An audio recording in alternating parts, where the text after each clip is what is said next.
பிரபஞ்சம் ஒரு பிளாஸ்மா கடல் மாதிரி இருந்துச்சு. தனித்தனியா சுத்திக்கிட்டு இருக்கும் துகள்கள் சேர முடியாம அலைஞ்சுக்கிட்டே இருந்துச்சு. ஆனா காலம் போக போக பிரபஞ்சம் மெதுவா விரிஞ்சது. விரிஞ்சா என்ன ஆகும்? வெப்பம் குறையும். அந்த கொதிப்பு கொஞ்சம் கொஞ்சமா தணியும்.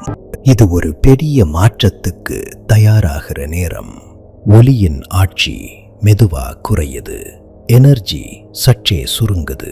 அந்த நேரத்துல தான் முதல் முறையாக ஒரு எலக்ட்ரான் ஒரு புரோட்டானை தப்பிச்சு அதோட அருகில் நிலைநிறுத்திக்குது.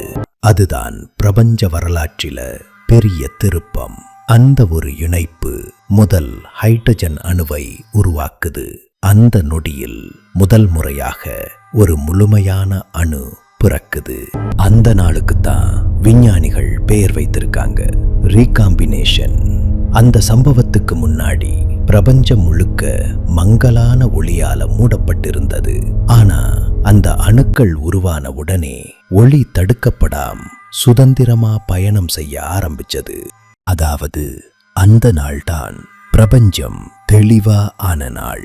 அந்த நாள்தான் ஒளி முதல் முறையாக சுதந்திரம் அடைந்த நாள். 3 நிமிடத்தில் விதை விதைக்கப்பட்டது.